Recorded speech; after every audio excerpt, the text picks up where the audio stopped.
लोकसभा चुनाव के लिए जहां एक और पार्टियों ने एक साथ मिलकर इंडिया गठबंधन के दलों ने एनडीए को टक्कर दी, तो वहीं अब दिल्ली में इन दलों की राहें जुदा होती हुई दिखाई दे रही हैं।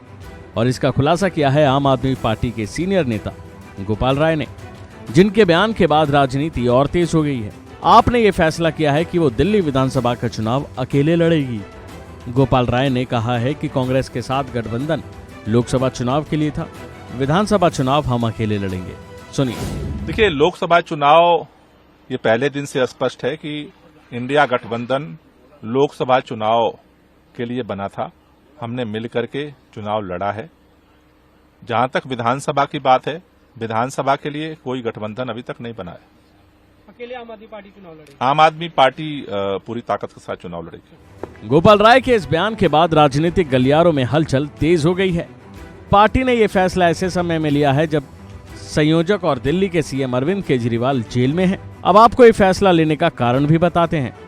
दरअसल दिल्ली में आम आदमी पार्टी और कांग्रेस के गठबंधन ने चुनाव लड़ा। दिल्ली के अलावा गुजरात, हरियाणा, चंडीगढ़ में भी लोकसभा चुनाव के लिए गठबंधन हुआ। दिल्ली, गुजरात और हरियाणा में आम आदमी पार्टी को एक भी सीट नहीं मिली।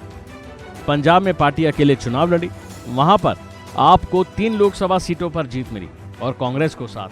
अब गोपाल राय ने कहा है कि ये बहुत पहले साफ है कि ये अलायंस लोकसभा चुनाव के लिए था। लोकसभा चुनाव हमने ईमानदारी से मिलकर लड़ा। दिल्ली विधानसभा का जो चुनाव है उसके लिए कोई गठबंधन नहीं है। दिल्ली के अंदर दिल्ली की जनता के साथ मिलकर हम इस लड़ाई को लड़ेंगे और जीतेंगे। तो वहीं गोपाल राय के इस बयान ने बीजेपी नेताओं को हमला करने का एक और मौका दे दिया है। बीजेपी नेताओं ने इस पर किस तरह निशाना साधा, सुनिए। गोपाल राय ने कहा है जब दिल्ली में उनकी 7 में से 0 सीट्स आई है इंडी अलायंस की, कि अब इंडी अलायंस नहीं रहेगा। मतलब विधानसभा चुनाव में दिल्ली में कोई गठबंधन नहीं होगा कांग्रेस और आम आदमी पार्टी के बीच। वैसे भी ये मतलब का ही गठबंधन था। दिल्ली में दोस्ती कर रहे थे, पंजाब में कुश्ती कर रहे थे और चंडीगढ़ में मस्ती कर रहे थे।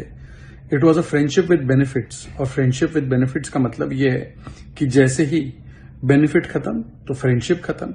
और इसीलिए अब ये जो कुछ दिनों पहले निकाह फरमाया था 3 तलाक में तब्दील हो गया। अब देखिए, कांग्रेस पार्टी फिर से, जैसे पंजाब में आम आदमी पार्टी को भ्रष्टाचारी कहती है कि ये उग्रवादियों के साथ है। अब दिल्ली में भी जो एक दूसरे के तारीफों के पुल बांध रहे थे वो एक दूसरे को गालियां देंगे। यही इंडी अलायंस का चरित्र है। अब तो केवल यहां पर 3 तलाक हुआ है।